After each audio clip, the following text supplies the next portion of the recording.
Monk talks episode 3। आज के हमारे मॉन्क टॉक्स एपिसोड के मेहमान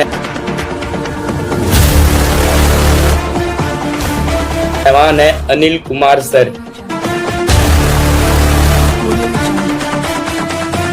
इस लीग का नाम है ECL, entertainment premier league.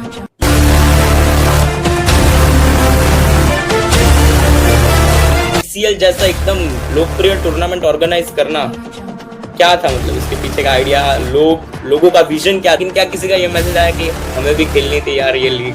Tennis ball cricket खेलते हैं उन लोगों को मौका नहीं मिला ये लीग में।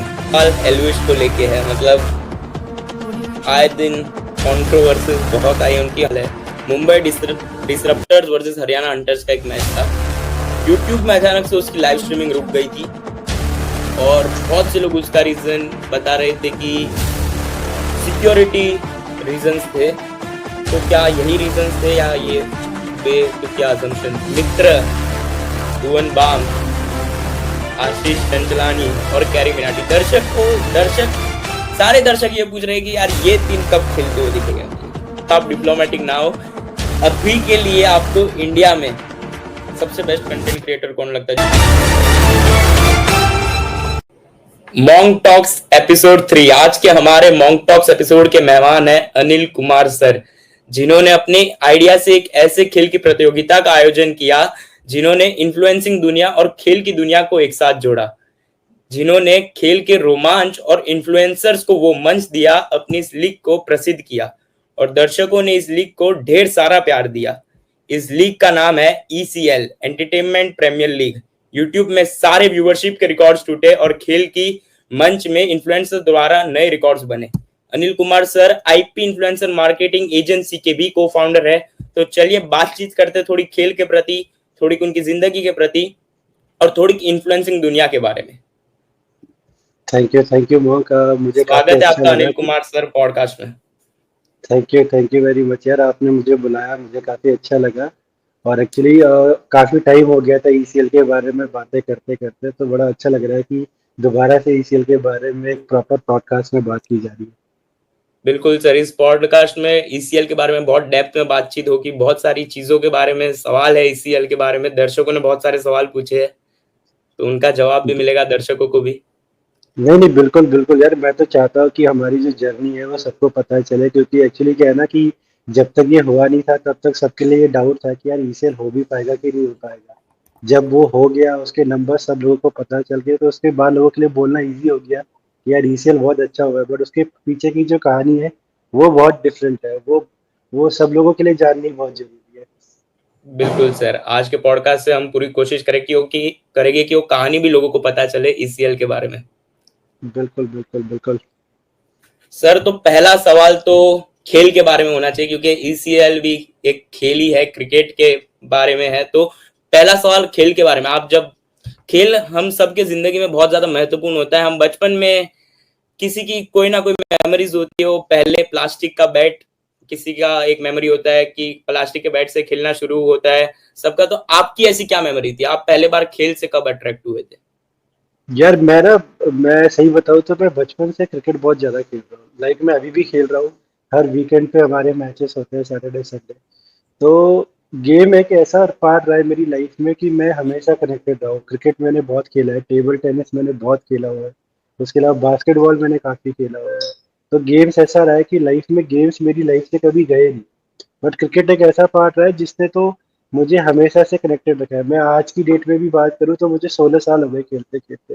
और आज भी जब मैं कहीं बाहर घूमने जाता हूँ और किसी को खेलते हुए देखता हूँ तो मैं अपने आप को रोक नहीं पाता कि चलो यार एक बार इनके साथ ट्राई किया जाए, कि अगर मौका मिलेगा तो इनके साथ भी खेल लो। तो गेम ऐसा है कि यार देखो, इन इंडिया जितना मेरे को समझ आया कि हर एक बच्चे को के लिए स्पोर्ट्स बहुत इंपॉर्टेंट है। और आज जब बहुत सारे लोग क्या कहते हैं वीडियो गेम्स में लगे रहते हैं, तो मैं तो चाहता हूँ कि सब लोग आउटडोर गेम्स की तरफ जाएं। क्योंकि देखो यार, आउटडोर गेम सिर्फ गेम नहीं है, वो आपकी पर्सनालिटी, वो आपकी हेल्थ, वो सब चीज़ में इम्प्रूवमेंट लेके आता है। तो जब तक आप घर से बाहर नहीं निकलोगे, कुछ स्पोर्ट्स नहीं खेलोगे, तो यार वो आप कभी एक्सपीरियंस नहीं कर पाओगे, क्योंकि घर पे बैठ के वो एक्सपीरियंस मिलना पॉसिबल नहीं। बिल्कुल सर। कौन से एकदम लोकप्रिय खेल थे आपके बचपन में क्रिकेट के अलावा? यार यार मैं टेबल टेनिस बहुत खेला, एक्चुअली मैं टेबल टेनिस तो स्टेट लेवल भी खेला हुआ हूँ।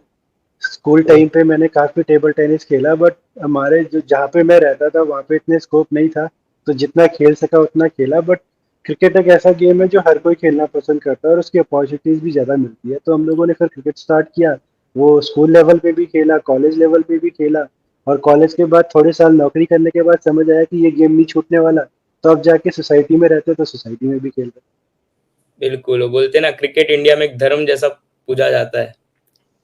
यार देखो, डिपेंड करता है कि आप लोग सिर्फ देखते हैं या खेलते हैं। मेरे लिए देखना और खेलना दोनों बराबर, तो मैं तो ज्यादा मानता हूँ, क्योंकि मेरे लिए देखना उतना ही इम्पोर्टेंट है जितना खेलना, तो मैं दोनों चीजों पे कनेक्ट कर पाता हूँ। बिल्कुल। खेल की लोकप्रियता में हम इतने कभी कभी घुल जाते हैं बचपन में कि कभी कभी हमें माता पिता से भी डांट खानी पड़ती है, उसके बहुत ज्यादा किस्से होते हैं। माता पिता से कभी कभी डांट खानी पड़ती है, लेकिन वो डांट दुख भरी कहानी से ज्यादा एक यादगार किस्से दे जाती है। तो आपके कुछ ऐसे किस्से?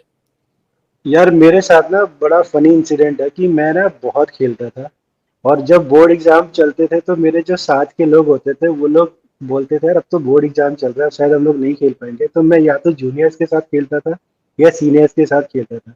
टचवुड पढ़ने में अच्छा था, तो हम्म। कभी ऐसा घर वालों से डांट नहीं पड़ी। बस उनका सिंपल सा था कि भाई तू जो नंबर लेके आता है बाकी क्लास में, बोर्ड में भी वैसे ही कर लेना। और बाय डिफॉल्ट अच्छे नंबर आ गए, तो फिर टेंथ के बाद उन्होंने कभी रोका ही नहीं, बोला ठीक है यार खेल रहा है तो पढ़ाई भी ठीक करता है, तो कोई दिक्कत नहीं।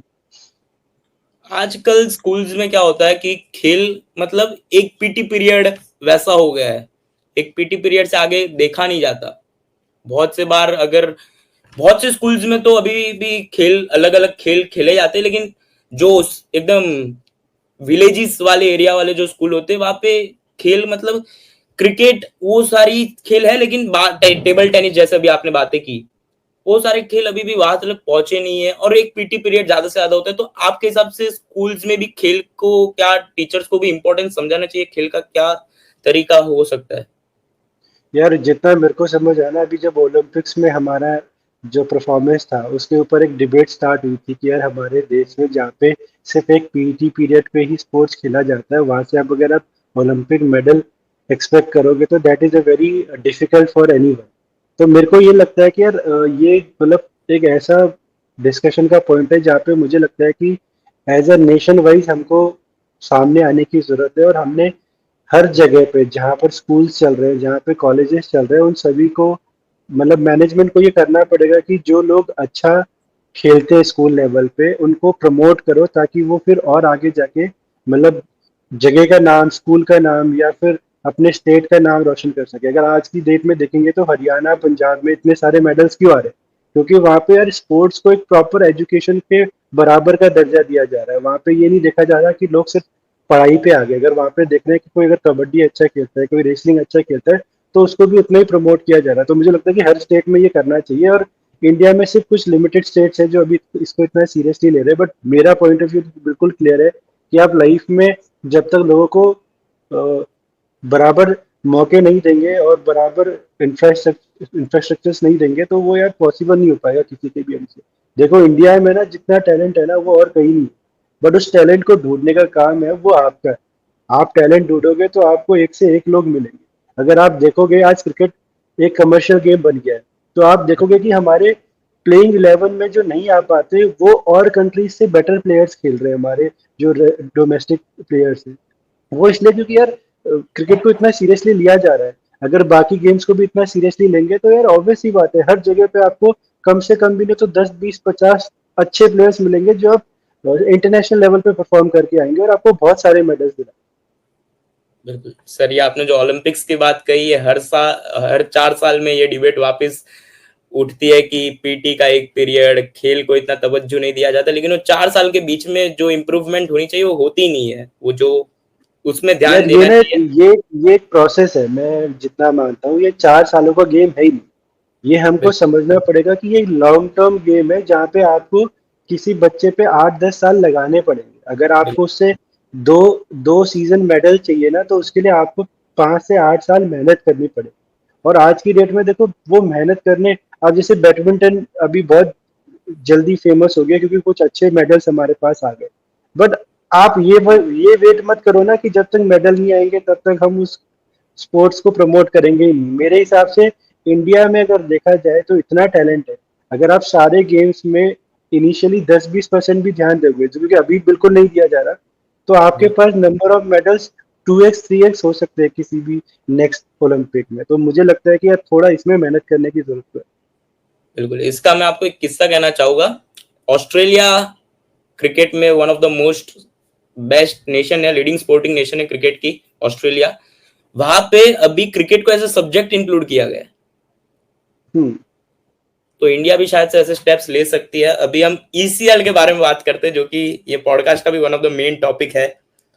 तो खेल का चस्का तो आपको पहले से था, और बाद में वो खेल का चस्का पहले बचपन में था, और वहां से ये ईसीएल जैसा एकदम लोकप्रिय टूर्नामेंट ऑर्गेनाइज करना, क्या था मतलब इसके पीछे का आइडिया, लोगों का विजन क्या था इसके पीछे, जरा वो बताइए हमारे दर्शकों को। यार क्या कहते हैं भाई, स्पोर्ट्स का जो चस्का है वो तो डिफरेंट है।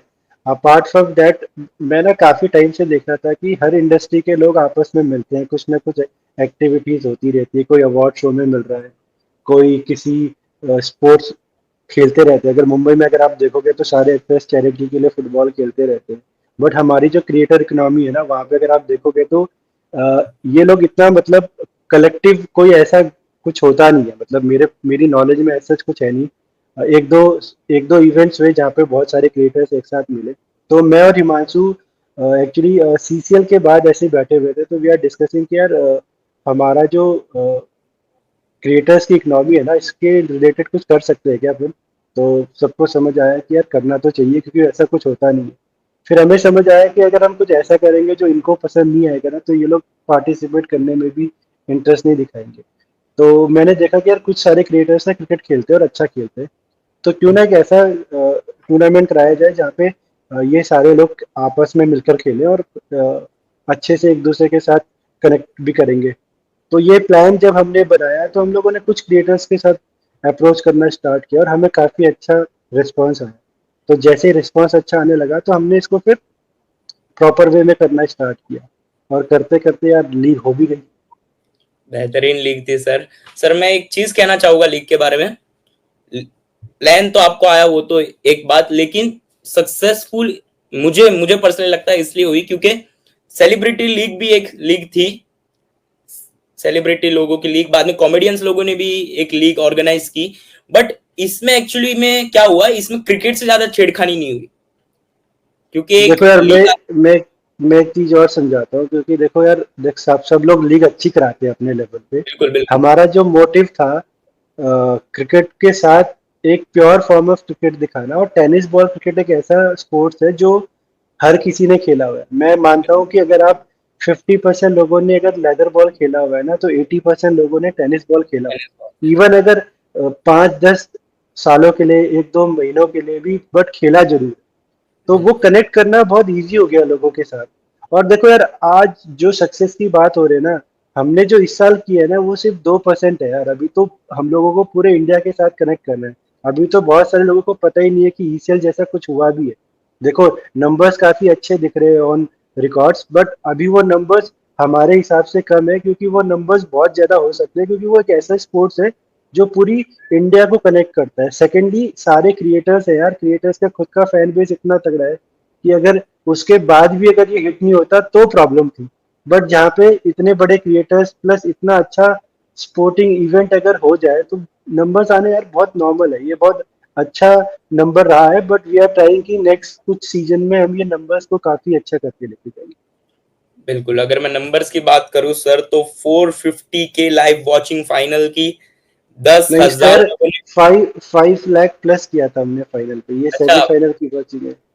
अच्छा, 5 lakh plus live watching final की, और बाद में 10,000 लोग स्टेडियम में भी देखने आए थे जितना मैंने सुना। हमारे यस जो यस यस। रिसर्चर्स, तो 10,000 लोग स्टेडियम में देखने आए।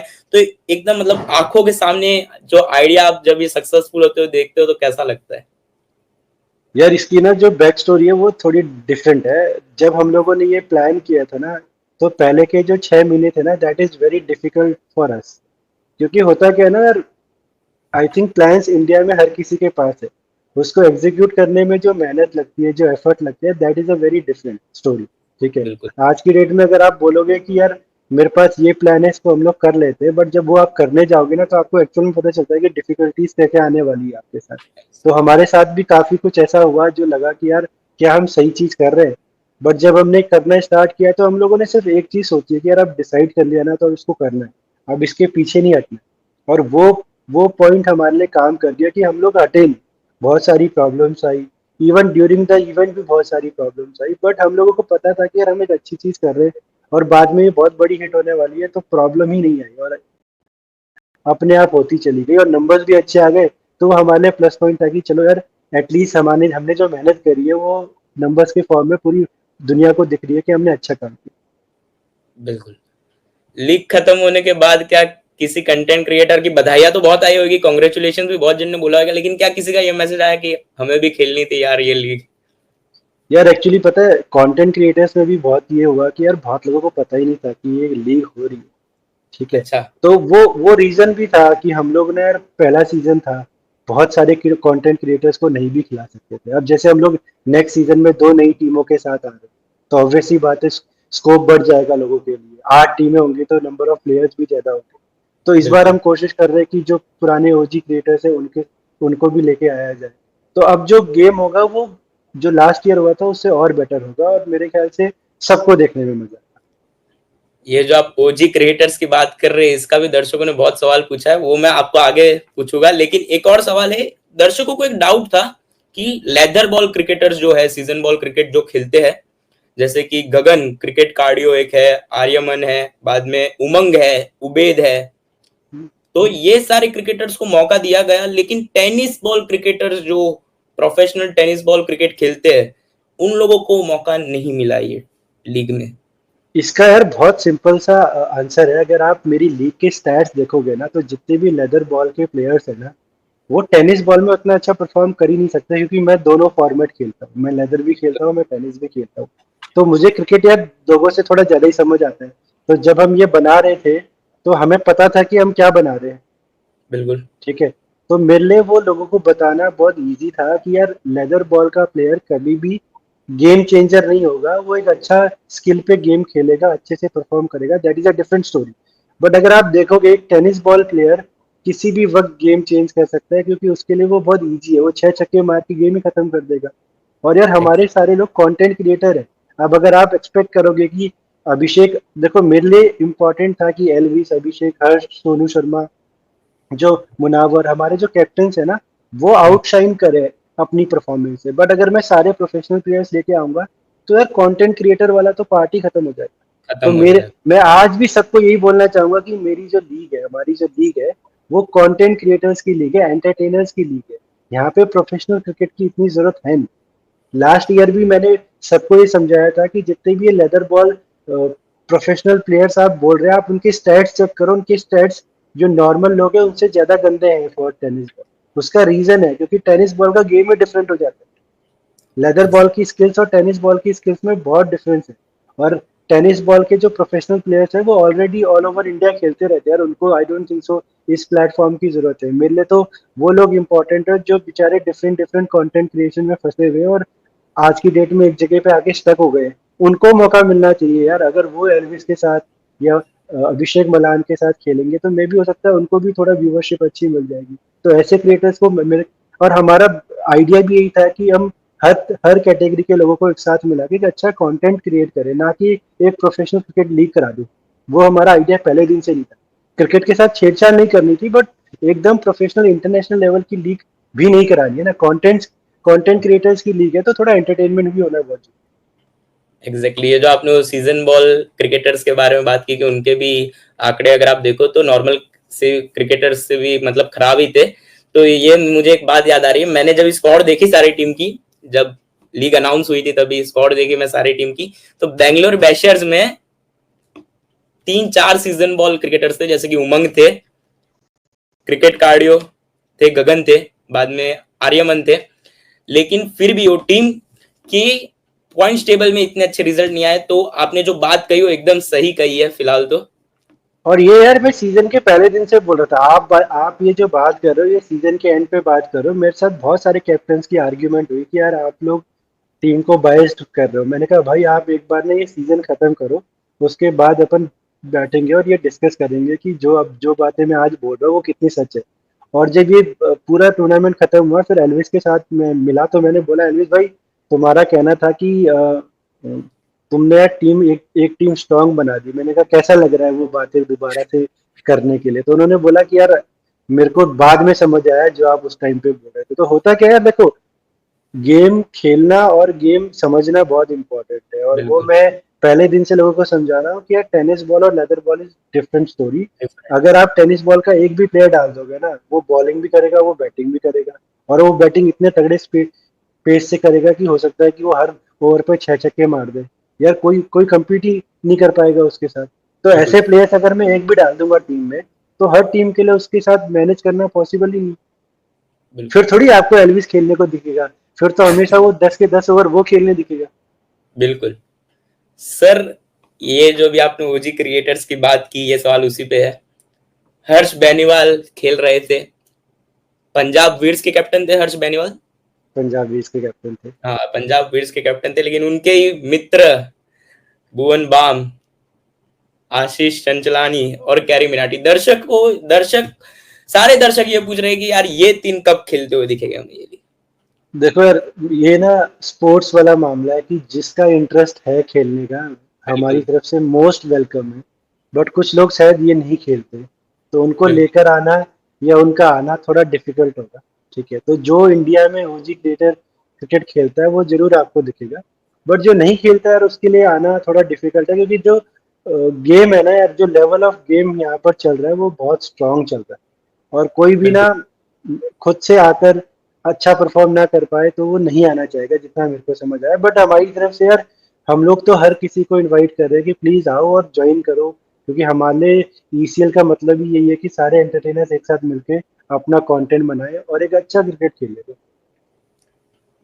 बिल्कुल सर, तो आपने जैसे बोला कि ये स्पोर्ट वो नहीं खेलते होगे, क्या हम फ्यूचर में सोच सकते हैं कि जैसा आपने ईसीएल क्रिकेट के लिए एक ऐसी एंटरटेनमेंट की लीग बनाई, क्या वैसे कबड्डी के स्पोर्ट के लिए वैसा कुछ हो सकता यार है? मैं कोई गेम कमिट नहीं करना चाहूंगा, बट मैं आपको ये डेफिनेटली बोलूंगा कि हम लोग सिर्फ ईसीएल तक नहीं रहने वाले हैं। We are coming with different different games. और ये कंटेंट क्रिएटर्स की इंडस्ट्री से रिलेटेड ही होगा। मतलब जो खेलने वाले लोग होंगे वो एंटरटेनर्स ही होंगे, बट हम लोग बहुत डिफरेंट डिफरेंट गेम्स खेलने वाले। तो वी आर प्लानिंग कि देखो नेक्स्ट 2-3 सीजन के बाद कौन सा नया स्पोर्ट्स हम लोग स्टार्ट करते हैं। बट ये बहुत तरह के गेम्स अभी आने वाले हैं, तो आपको मजा आएगा।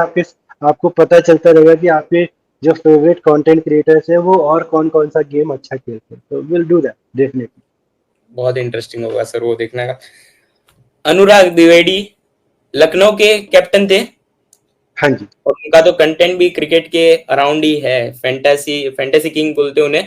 तो एक्चुअली में उनके साथ आपकी मुलाकात कैसी रही थी? जल्दी मान गए थे क्योंकि क्रिकेट की लीग है, कंटेंट भी क्रिकेट के अराउंड है? यार अनुराग ना एक्चुअली हिमांशु का काफी पुराना दोस्त है, और अनुराग के अच्छा। साथ मतलब ऐसे हमको उसको कन्विंस करने की जरूरत ही नहीं थी। जब हमारा प्लान स्टेज पे ही था तो ही साइड ओके यार कोई दिक्कत नहीं है। और क्रिकेट खेलना उसको पसंद भी है, वो रेगुलर खेलता रहता है। उसने अपने ऑफिस में क्रिकेट पिच बना रखी है। तो ऐसे क्रिएटर के लिए जो इतना क्रिकेट से प्यार करता है उसको कन्विंस करने की तो आई डोंट थिंक सो मेरे को जरूरत पड़ी। उसके लिए तो सिर्फ ये था कि यार लीग हो रही है, बताओ जी मैं कौन सी टीम से परफॉर्म कर रहा हूँ। तो वो बहुत इजी रहा, वो बहुत इजी आसानी से हो भी गया। बिल्कुल सर, लीग में 6 टीम थी, ऑफ कोर्स 6 कैप्टन थे। हर्ष थे, अनुराग थे, सोनू शर्मा थे, एलविश थे और अभिषेक थे और मुनावर थे। तो इन सारे कैप्टन में से सबसे जल्दी कौन मान गया और सबसे यादगार बातचीत किसकी हुई आपके साथ? यार मेरे लिए ना सबसे बेस्ट हुआ ये कि मेरे को ना अभिषेक को मनाने के लिए मेहनत नहीं करनी पड़ी, क्योंकि अभिषेक खुद से इंटरेस्टेड था।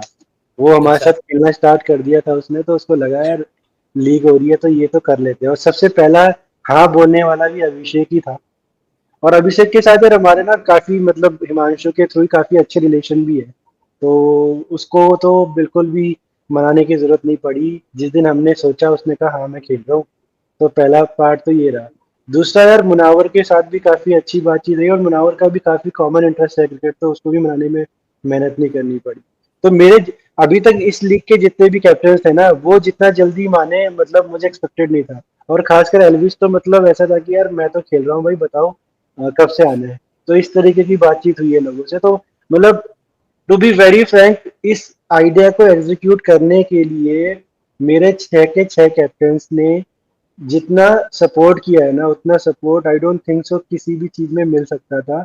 और यही रीजन है कि ये लीग इतनी सुपरहिट हुई है। तो मैं तो क्रेडिट इन सारे कैप्टन्स को दूंगा जिन्होंने मतलब अपना समझ के ये लीग खेली, और आज लीग के साथ इतना अच्छा सब कुछ हो रहा ऑफ कोर्स सर। सर आपने कैप्टन की बात की, तो एक्चुअली में टीम सिलेक्शन का प्रोसेस क्या था? मतलब वो कैप्टन को ही सिलेक्ट करनी थी कि जो है लोग यार। आपको चाहिए आप लेके आ जाओ, या एक शॉर्टलिस्टेड थे मेंबर्स के ये नहीं नहीं, लोग हैं हम लोगों ने इसमें कुछ से select करो? हम लोगों ने कुछ कैटेगरीज बनाई थी, और वो कैटेगरीज डिस्कस करी हमने कैप्टन्स के साथ और उनके मैनेजमेंट के साथ, और उसके अकॉर्डिंग ही इन्होंने अपने लेवल पे टीम बनाई है। बट नेक्स्ट ईयर से ऐसा कुछ होगा नहीं, they can only retain 5 players. बाकी सारे प्लेयर्स लीग के साथ ड्राफ्ट पे आएंगे और हमारे थ्रू ही इनके पास जाएंगे। बिल्कुल। और नेम और लोगो भी कैप्टन की चॉइस थी कि ये सारी सिटीज पहले से शॉर्ट लिस्टेड थी कि बेंगलोर ये सब? यार ये देखो, ये जो सिटीज है इनकी पसंद थी, लोगोज हमने इनको हेल्प करी बनाने में। इनका ही सिलेक्शन था, इनको पसंद आया तो हम लोगों ने फाइनल कर दिया और वो आगे चला गया। बिल्कुल। और अभिषेक मेरे को जितना पता है आरसीबी के भी फैन है शायद। काफी तो बड़ा फैन है, मेरे को ये बाद में पता चला कि आरसीबी का बड़ा फैन है, तो आरसीबी का मुझे मैं भी लगा। बहुत बड़ा फैन हूँ सर, लेकिन वो पॉइंट्स टेबल में जब मैंने बैंगलोर को देखा ना, मेरा भी मूड खराब हो गया। देखो यार, आरसीबी फैन ना हर कोई है, just because of Virat Kohli. Virat RCB fan Kohli. मैं भी बहुत बड़ा हूँ। बट प्रॉब्लम सिर्फ ये है कि देखो, मेरे लिए ना सबसे इम्पोर्टेंट क्रिकेट है। अगर हैदराबाद अच्छा खेल रही होगी ना, तो मैं हैदराबाद को सपोर्ट करूंगा, क्योंकि मेरे लिए सबसे इम्पोर्टेंट क्रिकेट है। और क्रिकेट जहाँ जो टीम अच्छा खेल रही है ना, वो बहुत इंपॉर्टेंट है। और देखो, किसी भी गेम में आपका गेम उस दिन कितना बढ़िया हो रहा है, वो डिपेंड करता है कि आप जीतोगे कि हारोगे। टीम कितनी अच्छी है उससे कोई फर्क नहीं पड़ता, और क्रिकेट में तो बिल्कुल फर्क नहीं पड़ता। बिल्कुल। अगला सवाल एलविश को लेके है। मतलब आए दिन कंट्रोवर्सीज बहुत आई उनकी, हम वो कंट्रोवर्सीज के बारे में बात नहीं करेंगे। और सवाल भी बहुत उठे उन पे। कैसी है उनकी पर्सनैलिटी, आप ही बताइए, आप मिले हैं उनसे तो आपको पता यार, एल्विस की पर्सनैलिटी बहुत फन लविंग है, और मतलब आई थिंक अगर वो बैठा हुआ है ना आप लोगों के साथ, तो आई डोंट थिंक सो कोई ऐसा होगा जो उसकी तरफ नहीं देख रहा होगा। क्योंकि वो जिस तरह की पर्सनैलिटी रखता है, या वो जिस तरीके का चार्म रखता है, वो बहुत नेक्स्ट लेवल है। मतलब उसके साथ बैठने का मतलब ये है कि आप उसकी बातें सुन रहे हो, आप वो जो बोल रहा है वो आप मान भी रहे हो। और एक नाइस ह्यूमन बीइंग, मतलब अगर ये जो बाहर की चीजें अगर आप देखोगे ना यार, वो कुछ भी नहीं है। मतलब आई डोंट है। थिंक सो वो कहीं किसी हद तक सच भी है। बट अगर आप उससे पर्सनली मिलोगे तो यार, उससे बढ़िया बंदा कोई नहीं है, टू बी वेरी फेयर। अगर as a friend, as a देखो, मेरे लिए तो वो एक टीम का को ओनर भी है और एक कैप्टन भी है। उसके साथ काम करना इतना इजी था कि मतलब लाइफ में मुझे नहीं लगता था कि किसी के साथ काम करना इतना इजी हो सकता है। तो मेरे को तो यार देखो, एल्विस पहले दिन से पसंद था, आज भी बहुत पसंद है। और बाकी कैप्टन्स के साथ भी काम करना बहुत इजी रहा। But Elvis is next level. मतलब उसको अगर आपने कुछ बोला है और वो इम्पोर्टेंट है, तो वो यार मना नहीं करता। और ये सबसे अच्छी क्वालिटी मुझे उसकी लगी। और जिस तरीके से वो लोगों की रिस्पेक्ट करते हैं ना, वो भी बहुत नेक्स्ट लेवल है। मतलब ऐसा नहीं है ना कि एक लेवल पे पहुंचने के बाद लोगों में थोड़ा बहुत एटीट्यूड भी आ जाता है, लोग थोड़े बहुत लोगों को अवॉइड भी करने लग जाते हैं। बट एल्विस के साथ ऐसा नहीं है। एल्विस अपने छोटे से बड़े किसी भी फैन के साथ जब मिलता है तो फुल रिस्पेक्ट के साथ मिलता है। और वो एक अच्छी क्वालिटी है एज ए ह्यूमन बीइंग, कि आप चाहे कितने भी बड़े हो जाओ, बट अगर आप ग्राउंडेड हो या ह्यूमिलिटी है अपने, तो उससे बेस्ट कुछ नहीं है। सर राइवलरी और हेल्दी कंपटीशन ये किसी भी लीग के सक्सेस में बहुत बड़ा रोल प्ले करता है, या किसी भी स्पोर्ट के सक्सेस में बहुत बड़ा रोल प्ले करता है। ये लीग में मैंने 2 मैचेस ऑब्जर्व किए जिसके लिए सोशल मीडिया में मतलब पागलपन था एकदम, लोग पागल हो रहे थे एकदम, फैन वॉर्स हो रहे थे। और वो 2 मैचेस थे, एक तो था बेंगलोर बैशर्स वर्सेस हरियाणा हंटर जो कि पहला मैच था, पहला लीग मैच था। और दूसरा मैच था मुंबई डिसरप्टर्स वर्सेस हरियाणा हंटर्स। एक में फुकरा इंसान वर्सेस एलविश और दूसरे में एलविश वर्सेस मुनावर। क्या है मतलब ये तीनों एक साथ मिलते हैं तो एकदम चिल रहते हैं कि ये जो फैन वॉर्स है वैसा थोड़ा कि एकदम तगड़ा माहौल रहता है, क्या होता है? यार ये राइवलरी ना पता नहीं किसने बनाई है, मेरे को समझ नहीं आता, बट ये जब तीनों एक कमरे में होते हैं तो इनसे अच्छे कंपेनियंस कोई नहीं होते, इनसे अच्छी दोस्त कोई नहीं होते, इनके बीच में जो हंसी मजाक होता है वो और कोई नहीं करता। तो ये जो देखो यार होता क्या है ना, कभी कभी क्या होता है कि जब आप कुछ बड़े फेमस लोगों के बारे में सुनते हैं ना, तो वो जो बाहर जो स्टोरी चल रही होती है और जो बैकग्राउंड की जो स्टोरी होती है वो डिफरेंट होती है। और जितना मेरे को समझ आया कि यार तीनों एक दूसरे की बहुत रेस्पेक्ट करते हैं, काफी अच्छे से बात करते हैं, और एक दूसरे के साथ जब होते हैं तो यार बहुत अच्छे, मतलब हेल्दी कंपटीशन ऑफ कोर्स है। तीनों कॉम्पिटिटिव है, तीनों जीतना चाहते हैं, किसी को हारना नहीं पसंद। तो वो कंपटीशन तो हमेशा रहता है, बट अपार्ट फ्रॉम दैट अगर ये लोग साथ में है ना तो ये लोग बहुत अच्छे से रहते हैं। और मुझे तो कभी दिखा भी नहीं कि इनके बीच में कोई राइवलरी है। ये जो सोशल मीडिया थी, मेरे को भी दिख रहा था कि सोशल मीडिया में कुछ अलग कहानी चल रही थी, बट रियलिटी जो हम लोगों ने देखी that is a different story. बिल्कुल, सोशल मीडिया में तो सर आजकल किसी भी बात का बतंगड़ बन जाता है। मैं किसी प्लेटफॉर्म को भी डिबिन नहीं करूंगा, बट होते हैं कोई कोई सोशल मीडिया प्लेटफॉर्म जो कि छोटे से बात का बतंगड़ बना देते हैं। देखो और उसको ना आप रोक भी नहीं सकते हो। जितना मेरे को समझ आया ना कि एक लेवल पे जब आप फेमस हो जाते हो ना तो आपकी एक बात के 10 मतलब निकाले जाते हैं। तो अब बिल्कुल। वो आपके ऊपर है कि आप एज अ ऑडियंस उसको ले कैसे रहे। अगर मैं बात करूँ तो कोई भी कंटेंट क्रिएटर कोई क्यों ही चाहेगा कि उसके खिलाफ कोई गलत बोले। यार वो एक नॉर्मल ह्यूमन बीइंग है, गलती हर किसी से होती है, कभी कोई कुछ बोल जाता है, कभी कुछ बोल, बट उसकी उस बात को बड़ा करने का आई डोंट थिंक सो कोई मतलब है। बट ठीक है, ये सबके अपने अपने ओपिनियंस है, उसको कुछ कर नहीं सकते। बट मेरे हिसाब से तो यार सोशल मीडिया में ना हेट फैलाना ज्यादा इजी है, और इसलिए शायद वो जल्दी फैल भी रहा है। बट करने की जरूरत नहीं है सच ऐसा कुछ। सर ये सवाल अगर इसका आपको जवाब देना है तो भी देना। ये दर्शकों ने बहुत पूछा था, ये मैच के रिलेटेड एक सवाल है। मुंबई डिसरप्टर्स वर्सेस हरियाणा हंटर्स का एक मैच था। यूट्यूब में अचानक से उसकी लाइव स्ट्रीमिंग रुक गई थी और बहुत से लोग उसका रीजन बता रहे थे कि सिक्योरिटी रीजंस थे। तो क्या यही रीजंस थे या ये बेतुकिया अजम्पशंस है? नहीं नहीं, ऐसा कुछ नहीं है यार। वो देखो एक्चुअली क्या था कि थोड़ा सा सिक्योरिटी का देखो ऐसा कोई प्रॉब्लम नहीं था। क्या कहते हैं, पुलिस वाले भी अपना काम ही कर रहे थे। वो लाइव स्ट्रीमिंग रुकने का ऐसा कुछ नहीं था, वो कुछ इंटरनल उनके खुद के कुछ थे जो हमें भी नहीं पता चले एंड तक। उन्होंने बोला कि हमको बस कुछ चीज़ें चेक करनी है, उन्होंने चेक करी, उनको समझ आया कि सब कुछ ठीक है, तो वो अपना चले गए। वो मीडिया ने क्या दिखाया, पब्लिक ने क्या दिखाया, that is a different story. But वो अपना रूटीन चेकअप करने आए थे, जो उनको बाद में समझ आया कि सब कुछ ठीक है, तो वो चले गए। तो ऐसा कोई प्रॉब्लम नहीं थी वहाँ पे। बिल्कुल, इसीलिए मैं आपको ये सवाल पूछ रहा हूँ क्योंकि सोशल मीडिया में आज तक ये वो लीग में बहुत सारे कुछ भी अजम्पशंस बने जा रहे थे, तो क्लियर हो जाए एटलीस्ट। ऐसा ना रहे कि कोई कुछ और बात कह रहा है, कोई कुछ और बात कह रहा है। नहीं यार देखो, बातों को ना कोई नहीं रोक सकता, तो बस सिंपल सी बात। और मैंने हर किसी को यही बोला कि यार जब तक आपके पास किसी सही सोर्स से खबर नहीं आ रही है तब तक उस पर ट्रस्ट करने की जरूरत नहीं है, क्योंकि ईसीएल से रिलेटेड भी बहुत सारी बातें मार्केट में हो रही है। और मैंने बोला मीनवाइल जब तक हमारे टीम टीम उसका कोई रिप्लाई नहीं कर रही है तब तक उस बारे में कुछ भी कहना इज नॉट श्योर। मतलब आपको वो समझना पड़ेगा कि जब तक हमारी तरफ से कोई ऑफिशियल अनाउंसमेंट नहीं आ रही है तब तक उसका कोई मतलब नहीं है। Absolutely sir. सर ईसीएल में रेवेन्यू मॉडल मतलब कैसे होता है? जैसे कि आईपीएल में हम देखते हैं कि बड़ी बड़ी ब्रांड्स जो होती है वो इनबोर्ड आती है और बाद में एडवर्टाइजिंग रेवेन्यू बनता है। ईसीएल में ये रेवेन्यू सिस्टम कैसे काम करता है?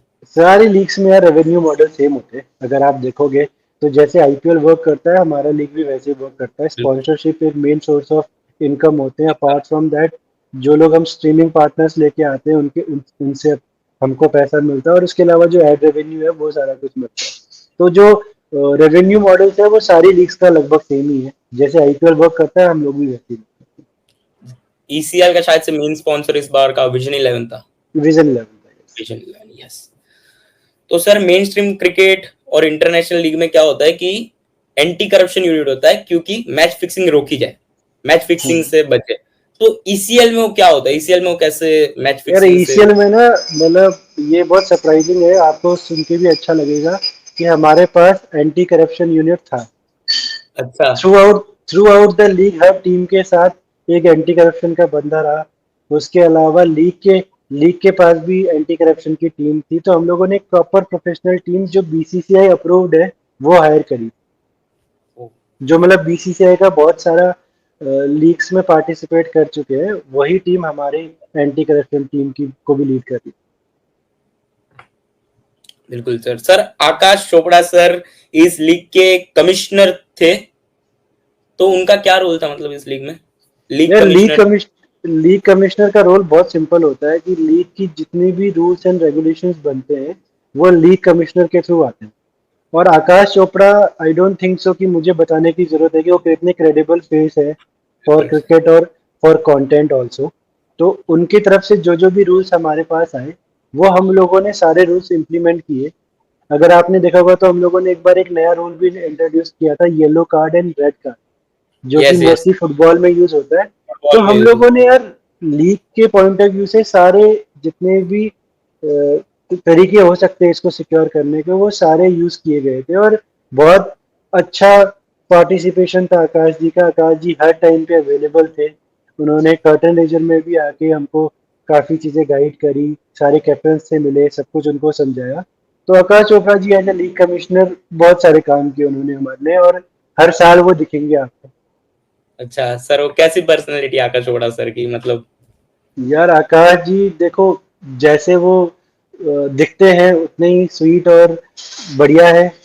उनके साथ बात करके समझ आया कि इनको जो क्रिकेट पता है वो हमें शायद अभी पता करने में काफी टाइम लगेगा। तो वो बिल्कुल बहुत क्योंकि देखो एक इंटरनेशनल प्लेयर और इतने सालों जिन्होंने खेला हो और अभी कमेंट्री भी कर रहे हैं, तो यार उनके बराबर जानना तो हमारे लिए पॉसिबल ही नहीं है। बट ये कि जब वो हमारे साथ थे तो हमें लग रहा था कि अब हमें क्रिकेट लगभग 100% आता है और वो हमारी हर चीजों में हेल्प कर देंगे। तो उनके साथ होना ही हमारे लिए ऑनर की बात है। बिल्कुल सर। सर मैंने एक चीज नोटिस की कि बहुत सी क्रिकेट फील्ड में जो पहले काम कर चुके हैं वही ईसीएल में भी काम कर रहे थे, मतलब एकदम प्रोफेशनल लोग थे। जैसे कि आकाश चोपड़ा सर ईसीएल के साथ जुड़े थे, बाद में सुनील तनेजा सर स्पोर्ट्स में बहुत बढ़िया आवाज है, बढ़िया कमेंट्री करते हैं, वो भी ईसीएल में कमेंट्री कर रहे थे। तो क्या आपके मन में यही था कि एकदम प्रोफेशनल, एकदम बेस्ट ऑफ लोग लाने हैं तो लोगों को भी उतना ही एंटरटेन हो? यार देखो सबसे इम्पोर्टेंट क्या होता है कि आपका लुक एंड फील क्या आ रहा है जब आप टीवी पे मैच देख रहे हो। तो मेरे लिए लुक वाइज तो सब कुछ परफेक्ट था, अब आप क्या सुन रहे हो वो भी बहुत इंपॉर्टेंट है। तो जो बिल्कुल मनिंदर जी है या तनेजा जी है, ये सारे प्रोफेशनल कमेंटेटर्स हमने रखे थे।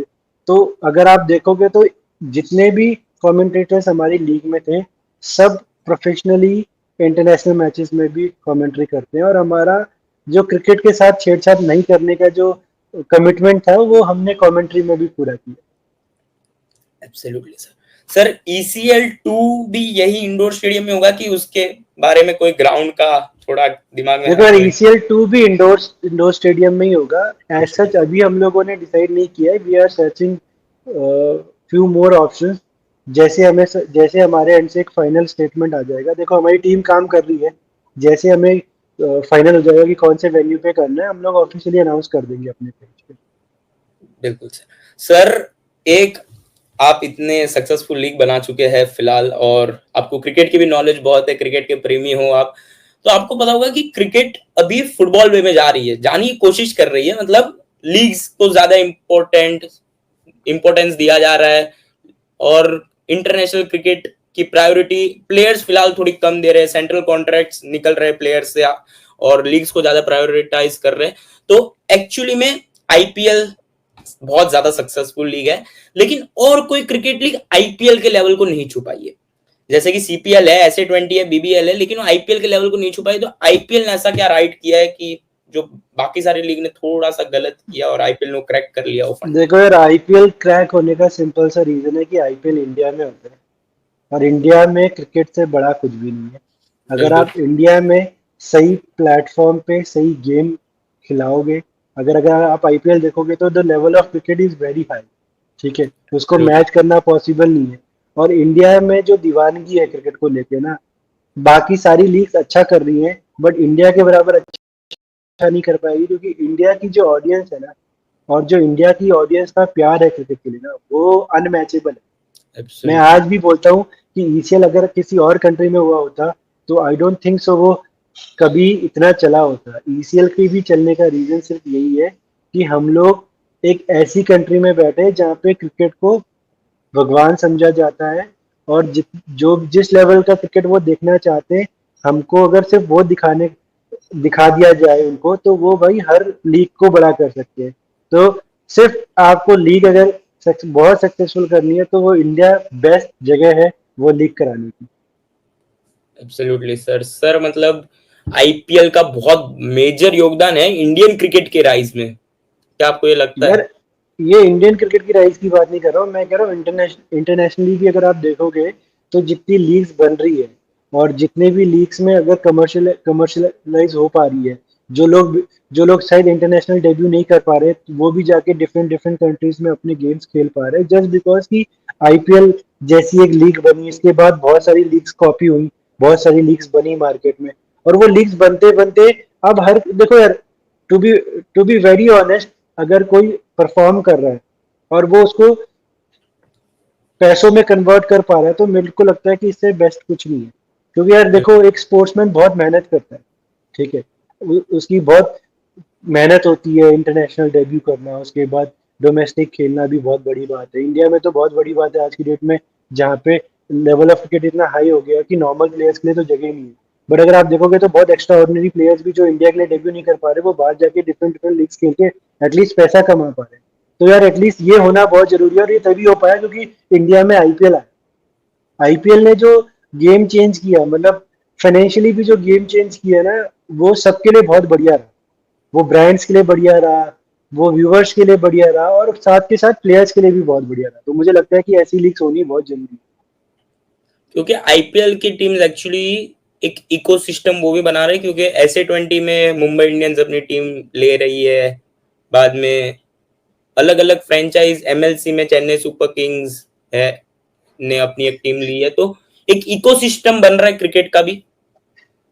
देखो यार ये ना, देखो ओलंपिक्स में ऑलरेडी क्रिकेट आ चुका है, एज यू हाँ, हर्ड अबाउट इट। चलिए, ठीक है, ठीक लॉस है, तो एंजलिस। अब क्या है कि अब ये हो गया कि देखो पहले ना क्रिकेट सिर्फ कुछ लिमिटेड कंट्रीज में फेमस था, बस जिस तरीके का क्रेज, जिस तरीके की व्यूअरशिप क्रिकेट को मिल रही है ना, अब हम लोग हर कंट्री में फेमस हो गए।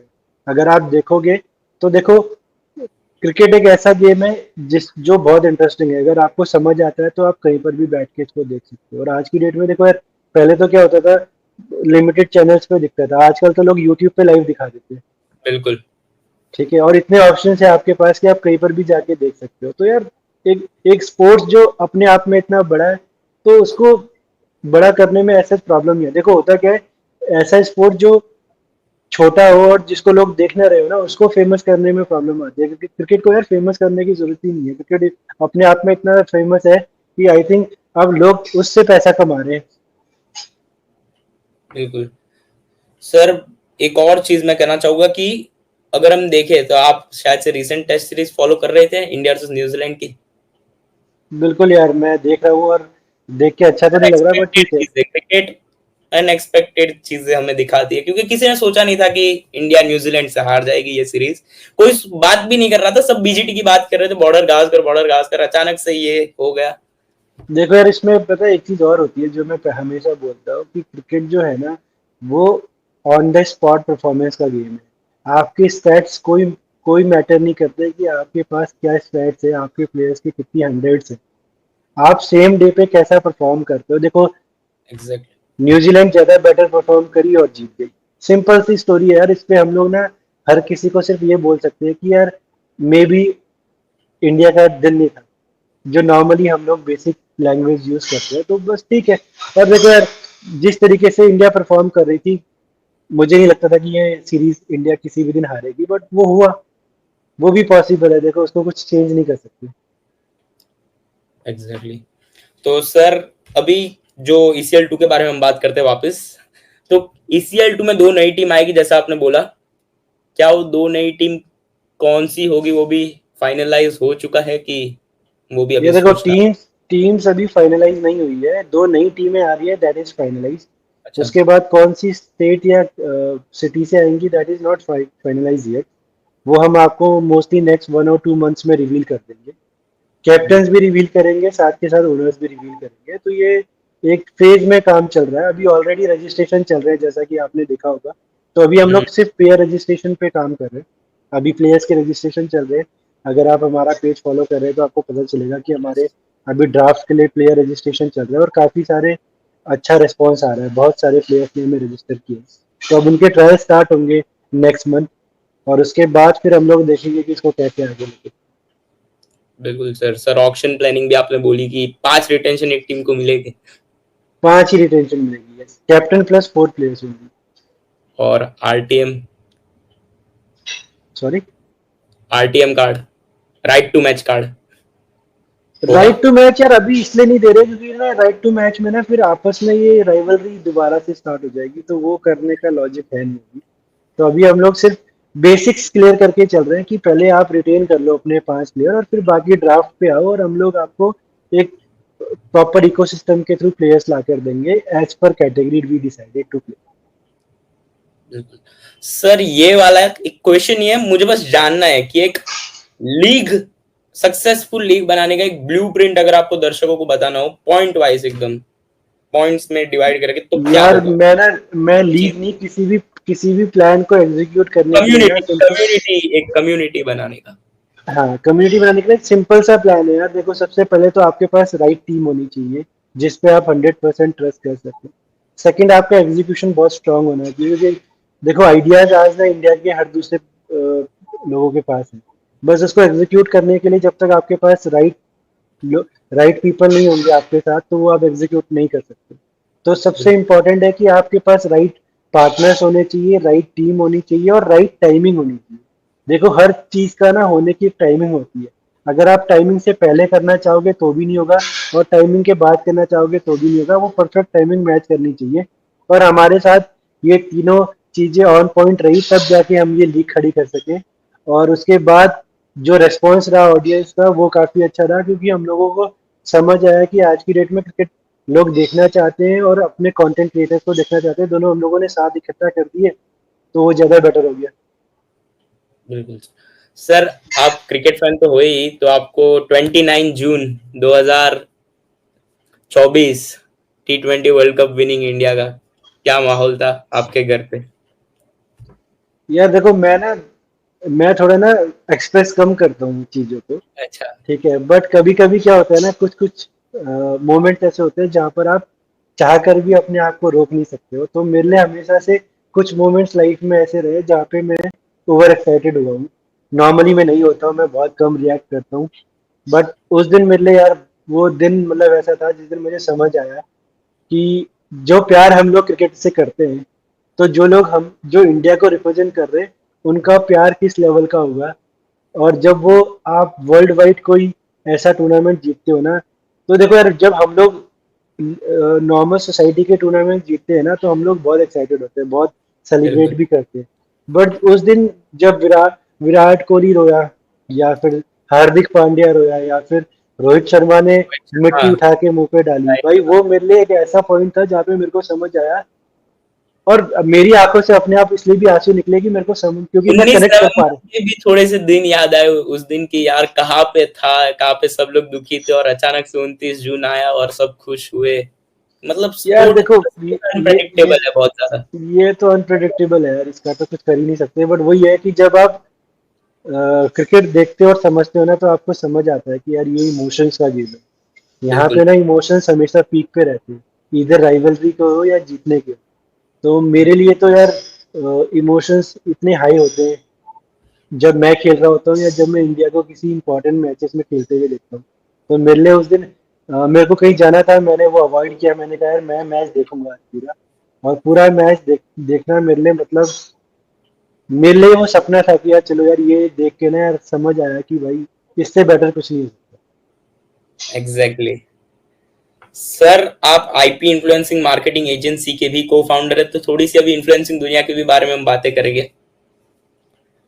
सोशल मीडिया एक्सप्लोड हो रहा है, कंटेंट कंजम्पशन बढ़ रहा है, और एफर्ट्स टू मेक कंटेंट और ज्यादा बढ़ रहे हैं। तो इसके बारे में आपकी क्या राय है?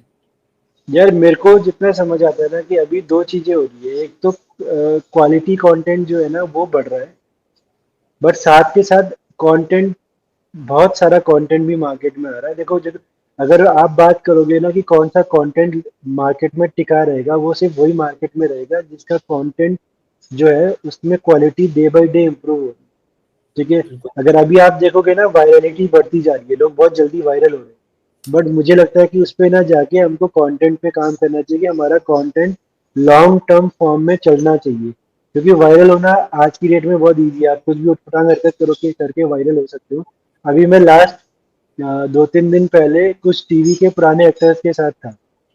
ठीक है। हम्म, तो उनके वो वो मतलब 20 साल इंडस्ट्री के बाद ऐसे ईसीएल पे डिस्कशन चल रहा था, तो वो मुंबई की टीम के कुछ लोग थे, कुछ पुराने फ्रेंड्स भी थे। तो दे आर डिस्कसिंग कि यार हम लोगों ने 20 साल दिए इंडस्ट्री में, हम इतने पॉपुलर नहीं है, बट आजकल के लड़के 20-21 साल में इतने पॉपुलर हो रहे हैं। मैंने कहा देखो, पॉपुलर होना और पॉपुलैरिटी में टिके रहना is a two different story. मैं कह एग्जैक्टली। रहा हूँ पॉपुलर होना आज की डेट में इजी है, बट उसको मेंटेन करना इज वेरी डिफिकल्ट। लोग जितनी जल्दी याद रखते हैं आपको, उतनी जल्दी भूल भी जाते हैं। तो बिल्कुल हम लोगों को सिर्फ ये ध्यान रखना है कि हमें कंटेंट पे इतना फोकस होके चलना है कि लोग हमें हमारे कंटेंट के लिए याद रखें, ना कि हमारे किसी वायरल वीडियो के लिए याद किया जाए।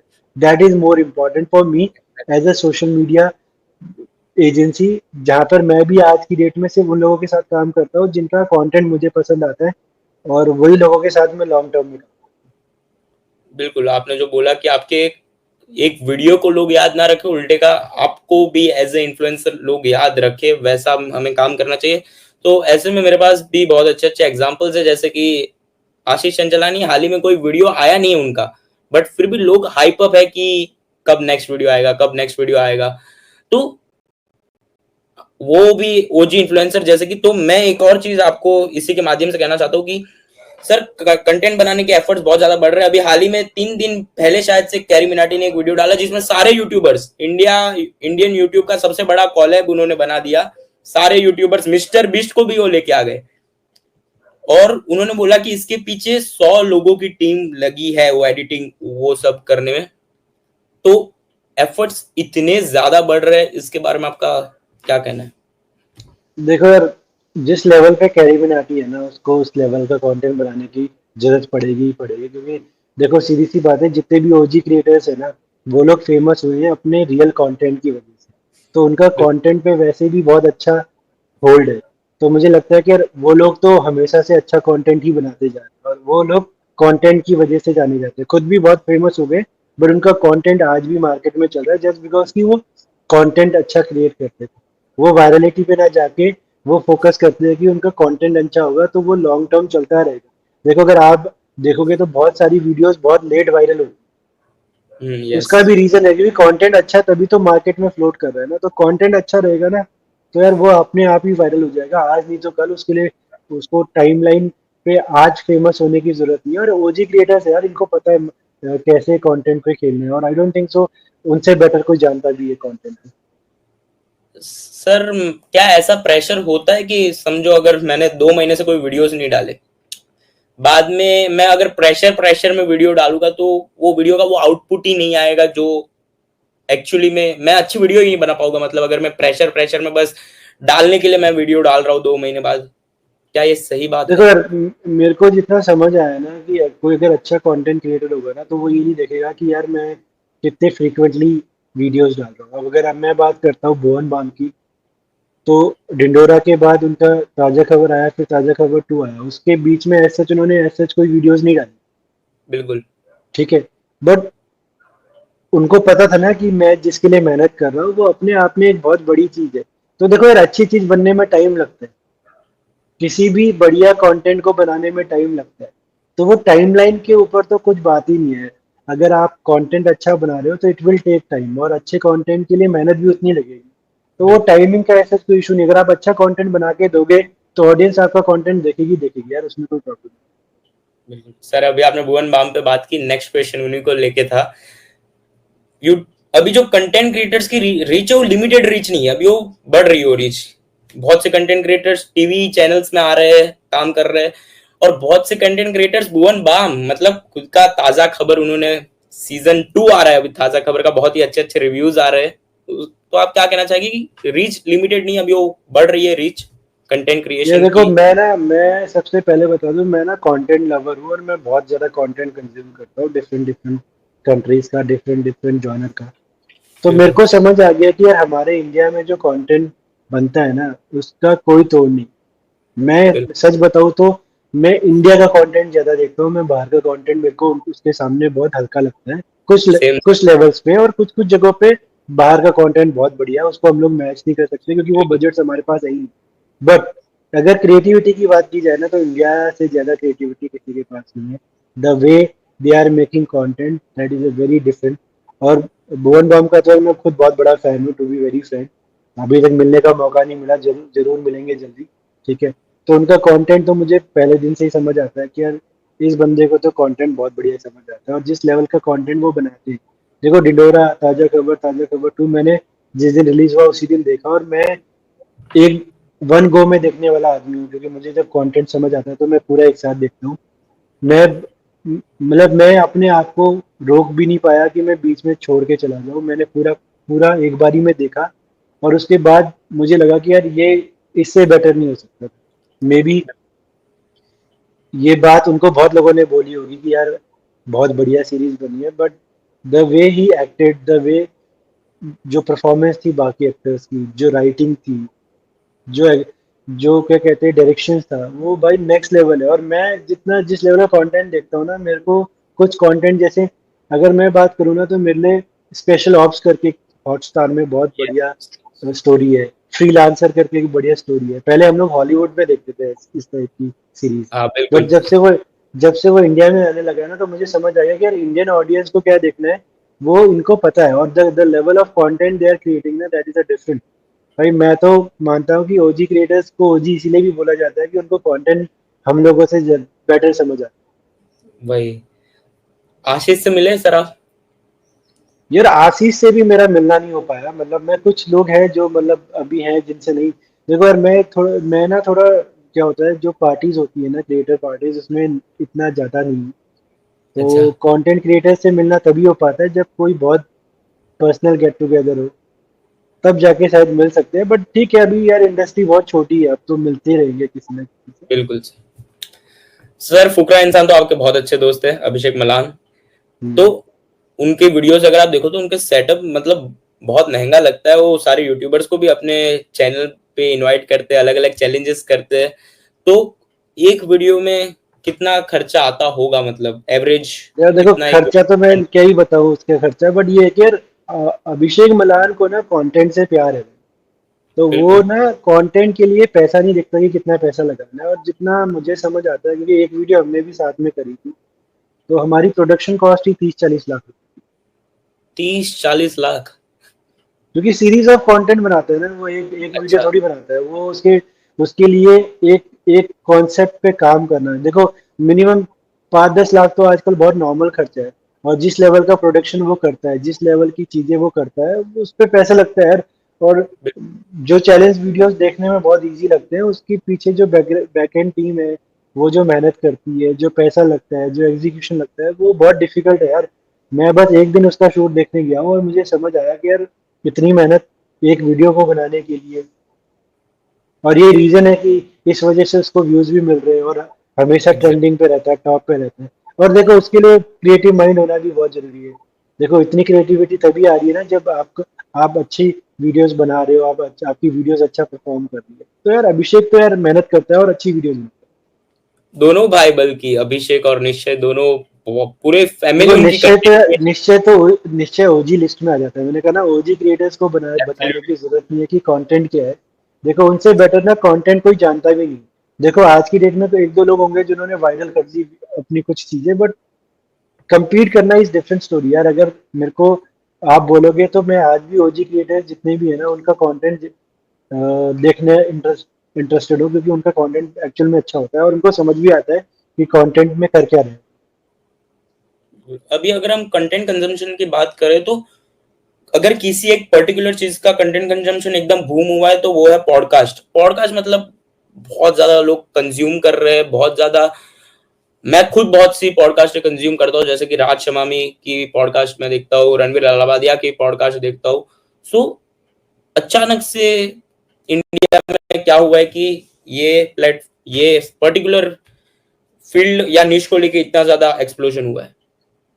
देखो यार, एक चीज और भी है जो यूट्यूब में जितना मुझे समझ आया है कि कुछ कैटेगरीज है वो एकदम से बूम करती है। जैसे एक टाइम पे ब्लॉगिंग एकदम से बड़ी तो सब ब्लॉगिंग बिल्कुल। करने लग गए, ठीक है। उसके बाद एकदम से रोस्ट वीडियोस बनने लगी तो सब रोस्टिंग करने लग गए। और फिर अभी ये जो पॉडकास्ट की बात कर रहे हो उसका भी सेम ही ट्रेंड चल रहा है कि सबको समझ आया कि यार पॉडकास्ट में अच्छे व्यूज आते हैं तो सब पॉडकास्ट करने लगे। बट देखो, मेरे को एक चीज समझ आती है कि प्लीज आप पहले ये समझो कि आप के ऊपर या आप किस कंटेंट को जस्टिफाई कर सकते हो फॉर अ लॉन्गर रन, ठीक है। बिल्कुल। अगर वो जो जस्टिफाई कर सकते हो तो आप वो फॉर्म ऑफ कंटेंट बनाते चलो, उसमें कोई प्रॉब्लम नहीं। बट अगर आप किसी को देख के किसी चीज को कर रहे हो तो भाई वो प्रॉब्लमैटिक है, ठीक है। तो वही है, आजकल पॉडकास्ट की ट्रेंड चल रहा है तो सब पॉडकास्ट कर रहे हैं। क्या कर रहे हैं? कुछ नया आएगा नेक्स्ट 2-3 महीनों में, साल में, तो लोग वो करने लग जाएंगे। अब उसको कुछ कर नहीं सकते। बट ये कि हाँ, कुछ अच्छे पॉडकास्टर्स भी हैं जिनको मैं भी देखता हूँ, मैं किसी का नाम नहीं लेना चाहूंगा। बट ये कि जो अच्छा कर रहे हैं वो अच्छा कर रहे हैं और वो जानते हैं, जो नहीं कर रहे वो अब उसका कुछ कर नहीं सकते। देखो वो टाइम टाइम की बात है। अभी सबको पॉडकास्ट करना अच्छा लग रहा है तो सब पॉडकास्ट भी कर रहे हैं। मैं जैसे कि पॉडकास्ट कंज्यूम करता हूँ तो अर्पित बाला ने एक पॉडकास्ट में कहा था, मैंने लिखा भी है, कि जो लोग कहते हैं कि इंडिया में आर्ट की कदर नहीं है, ये सबसे बड़ा झूठ है। तुम्हें पहले समझना पड़ेगा, नो बडी ओज यू अ क्लिक और वॉच टाइम। तुम्हें शायद स्टार्टिंग में कोई ना देखे, भले तुम कितनी भी मेहनत कर लो, लेकिन क्या तुम फिर भी मेहनत कर सकते हो, दैट मैटर्स। क्या ये सही है? देखो यार, होता क्या है ना, अब जैसे लीग की बात करता हूँ मैं, ईसीएल की बात करता हूँ। मान के बिल्कुल। चलो हम लोग ईसीएल बनाते हैं और ये ईसीएल किसी तरीके से नहीं चल पाता, ठीक है, तो कोई याद नहीं करता, ठीक है। बट मेरे को पहले दिन नहीं पता था कि हमारी लीग हिट करेगी, इतना इतना अच्छा परफॉर्म करेगी। बट अगर आप वो सोच के कि आपका रिजल्ट क्या आ रहा है, प्लस आएगा या माइनस आएगा, अगर वो सोचे बगैर अगर आप किसी चीज को करने की हिम्मत रखते हो ना, तब जाकर ही आपको एक्चुअल में सक्सेस मिलती है। अदरवाइज होता क्या है कि बहुत बार क्या होता है कि लोग ना पहले डिसाइड कर लेते हैं यार ये करूंगा ना तो मेरे को सक्सेस जरूर मिलेगी, वो होता नहीं है। जो आपका प्रोसेस है ना वो आपको बहुत उतार चढ़ाव से लेके जाता है। मेरे को बहुत बार सेल्फ डाउट हुआ कि यार ये जो मैं कर रहा हूँ मैं सच सही कर रहा हूँ कि नहीं कर रहा हूँ, करना चाहिए कि नहीं करना चाहिए। देखो वो एक प्रोसेस है, वो पार्ट है, पार्ट ऑफ द गेम है। जब हम लोग कुछ करते हैं तो उसमें अप एंड डाउन भी आते हैं। तो मेरे को समझ आया कि यार देखो, अगर मैं ये सोच के नहीं करूंगा कि क्या पता ये हिट होगा क्या पता नहीं होगा, तो वो नहीं हो पाएगा। तो मेरे को लगा कि पहले ट्राई करते हैं। देखो जब तक आप ट्राई नहीं करोगे ना, और जब तक आप खुद पे बिलीव नहीं करोगे ना कि आप बहुत अच्छी चीज बना रहे हो, तब तक वो नहीं हो सकता। तो बिल्कुल। कंटेंट में भी मैं मानता हूँ कि जब तक आपको ये नहीं समझ आ रहा कि आपका क्या कंटेंट आपको सूट कर रहा है ना, तब तक आप कोशिश करते रहो और ट्राई करते रहो। देखो ट्राई करने में कुछ कोई हर्ज नहीं है, कुछ नहीं, कुछ नुकसान नहीं होने वाला है। जितना ट्राई करोगे, जितनी बार फेल होगे, कुछ ना कुछ सीखोगे। यार मेरे को ना आज बिजनेस करते हुए 14 साल हो गए, मैं 3 बार फेल किया हूँ जहाँ पे मैं दोबारा जीरो से स्टार्ट किया है। तो मैं वही आपको बताना चाहूंगा कि लाइफ में ना रिजेक्शन बहुत इंपॉर्टेंट है। रिजेक्शन आपको समझाते हैं कि आपको कैसे ग्रो करना है। मेरे को हर रिजेक्शन के बाद ये समझ आया कि अच्छा मैंने ये गलतियां करी थी जो नेक्स्ट बिजनेस में मैं नहीं करूँ। और मैं 2013 से बिजनेस कर रहा हूँ, तो मुझे समझ आता है। और देखो यार, जब तक आप रिजेक्शन फेस नहीं कर सकते ना, तब तक आप सक्सेसफुल हो भी नहीं सकते। तो मेरे लिए तीन तीन इवेंट, जब 3 वेंचर्स फेल हुए तब जाके मुझे समझ आया कि सक्सेसफुली बिजनेस, आज भी मैं अपने आप को नहीं मानता कि मैंने कुछ बहुत बड़ा कर दिया है। आज भी मैं सीख ही रहा हूँ। और आज भी मुझे लगता है कि यार सीखने का कोई टाइम ही नहीं है, कोई लिमिट ही नहीं है।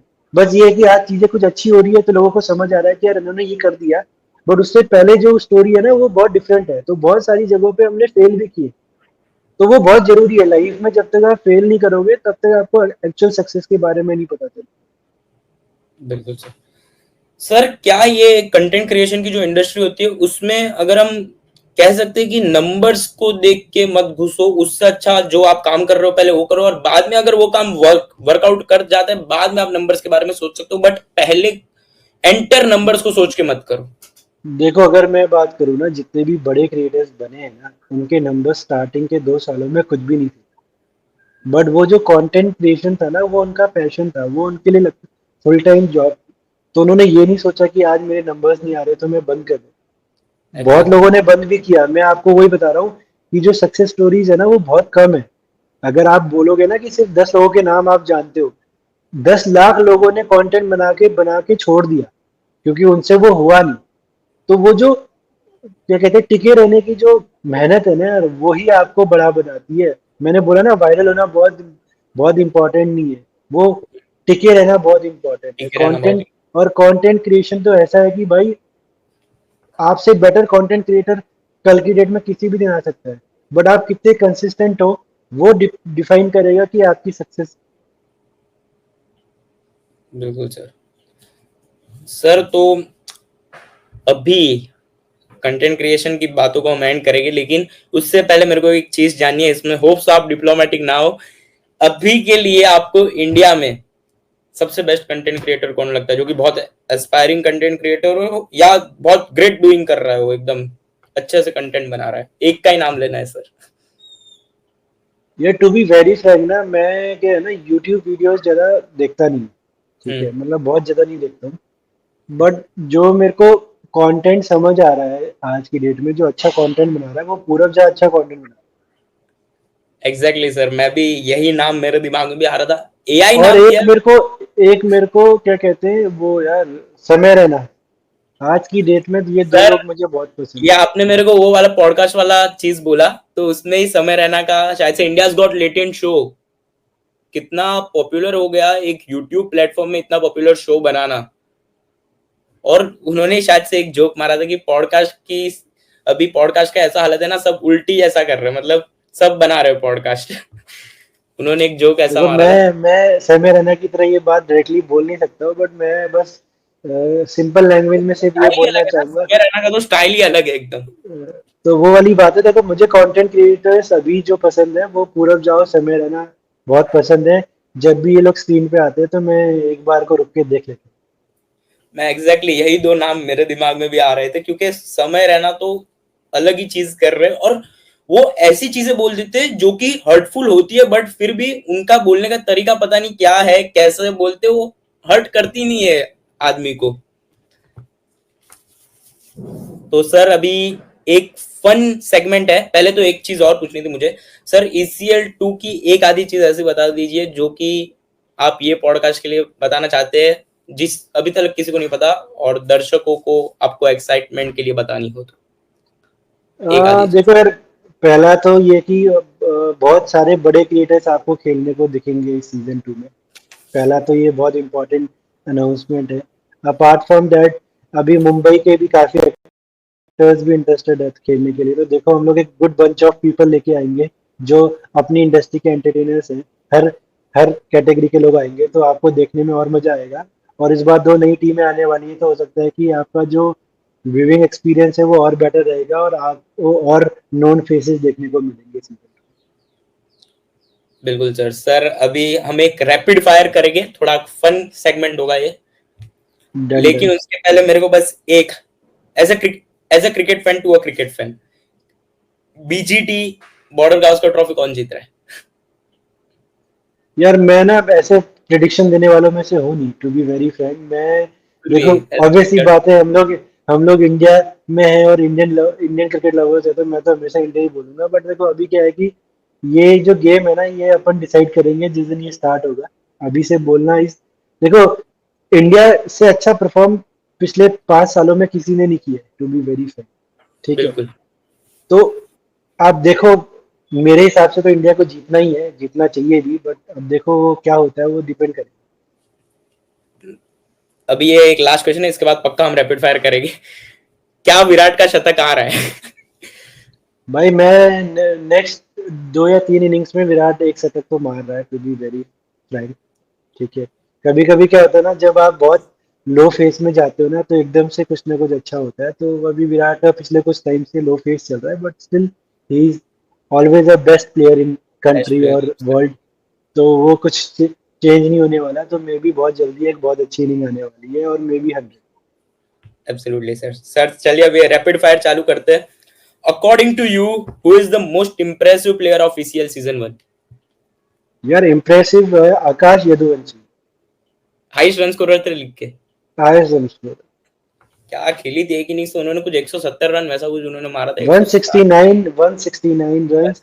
Apart from that very consistent player, मतलब लखनऊ जब भी जीता है उस दिन आकाश ने अच्छा परफॉर्म किया। मैंने उनका सुना है कि वो अच्छे लेवल पे भी क्रिकेट खेले हैं शायद। नहीं नहीं यार, वो कॉर्पोरेट लेवल पे खेलता है और फिटनेस इन्फ्लुएंसर है वो। अच्छा। लोग तो कुछ ना कुछ बोलते ही रहते हैं, उसको कुछ कर नहीं सकते। बिल्कुल। कौन सा मूवमेंट आपका सबसे यादगार मूवमेंट था आईसीएल सीजन 1, या तो ऑफ द फील्ड भी हो सकता है या ऑन द फील्ड आपने जो देखा मैच यार उसमें सबसे ऑन द यादगार। फील्ड था जब हम लोगों ने अपना क्या कहते हैं, इंडिया का जो हाईएस्ट लाइफ का जो रिकॉर्ड तोड़ा था ना, तो मैं, अजय और हिमांशु साथ में थे, तो वी आर वेरी एक्साइटेड। तो हम लोग अपना ना लाइव स्ट्रीमिंग बार बार चेक कर रहे थे कि क्या नंबर पे पहुंचा, और जैसे हमारा वो पीक पे पहुंचा तो वी आर वेरी एक्साइटेड। और उससे बेस्ट मोमेंट नहीं था। और उसके अलावा एक मोमेंट था यार, जब हमने फाइनल खत्म किया और हम लोग ग्राउंड पे गए, वो शायद कैमरे पे है कि नहीं है, हम तीनों ने हक किया, क्योंकि हम लोगों ने ना 6 महीने यार दिन रात मेहनत करी और मुश्किल से 4 घंटे सोए हैं। तो वो जो मोमेंट था ना यार, वो मोमेंट, वो फाइनल का जो मोमेंट था ना, 10,000 लोग आपको देख रहे हैं लाइव ऑडियंस, उसके अलावा 5 लाख लोग आपको लाइव देख रहे हैं यूट्यूब पे, सोनी पे जाके इतने अच्छे नंबर्स आ रहे हैं, तो भाई मुझे लगा कि यार हम लोगों ने जो सोचा था ना, वो तो कर लिया है। बिल्कुल। Which team has the biggest fan base? यार हरियाणा, हरियाणवी अंडर से बिगेस्ट फैन फैन फॉलोइंग मुझे तो दिखी भी नहीं। अगर आप ऑन ग्राउंड भी बोलोगे तो यार लोग पागल थे एल्विस के पीछे। बहुत क्रेजी बार फैन तो मुझे, फॉलोइंग है ना, मतलब एल्विश यादव की एकदम बहुत अलग बार तो लेवल। एल्विस को मेरे को प्रेजेंटेशन से पहले ही भगाना पड़ा कि भाई आप अंदर चले जाओ, तब जाके आपकी ऑडियंस कंट्रोल में आएगी, और अदरवाइज एल्विश यादव मेरे को। एक्चुअली क्राउड पुलर भी है, वो क्राउड के साथ अच्छे से इंटरेक्ट करते हैं। इंटरेक्ट करते हैं। बिल्कुल।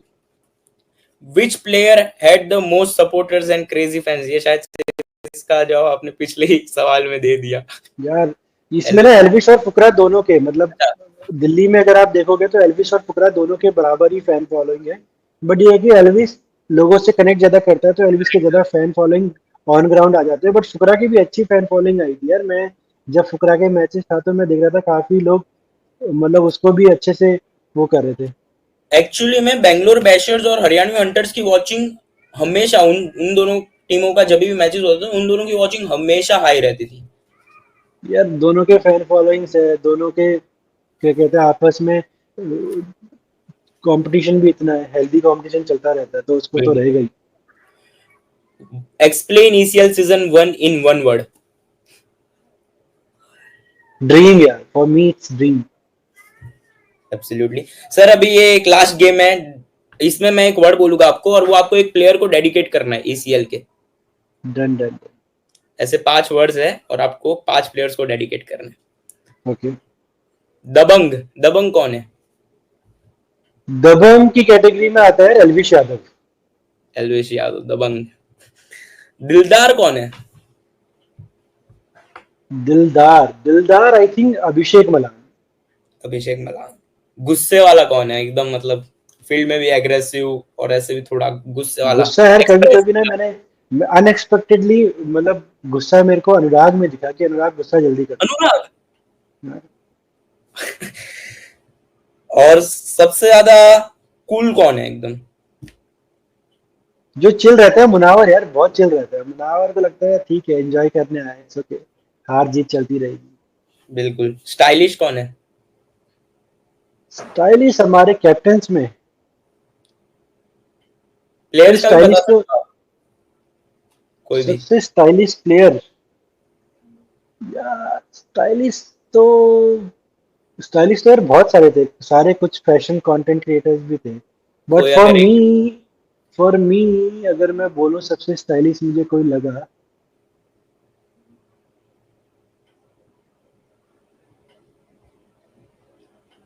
यार मुंबई की टीम से हो सकता है कोई भी, क्योंकि मुंबई मुदस्सिर को बोल सुयश। सकते हैं सुयश। सुयश मुदस्सिर, मतलब मुंबई की टीम, हाँ, एक्टर्स की टीम थी मुदासिर ना, तो वो मुदासिर वो मुदासिर पे बहुत ही वो काफी एकदम परफॉर्मेंस। उसमें रहती थी। बिल्कुल।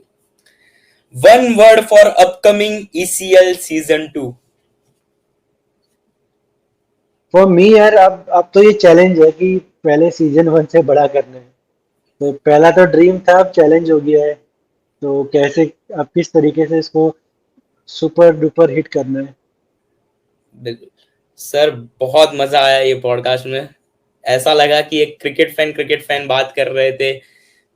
बीजीटी उन सब की बातें हुई जो कि अनएक्सपेक्टेड था, और बाद में ईसीएल की बहुत ही अच्छे तरीके से बातचीत हुई। दर्शकों के जो भी सवाल थे वो भी शायद से सॉल्व हो चुके होंगे यही पॉडकास्ट में। तो आशा करता हूँ कि ईसीएल सीजन 2 को ईसीएल सीजन 1 से भी ज्यादा सक्सेस मिले, रिकॉर्ड्स वापस टूटे, और इतना क्या, मैं तो आशा करता हूँ और ज्यादा प्यार मिले दर्शकों के द्वारा। Sir, love it was lovely meeting you.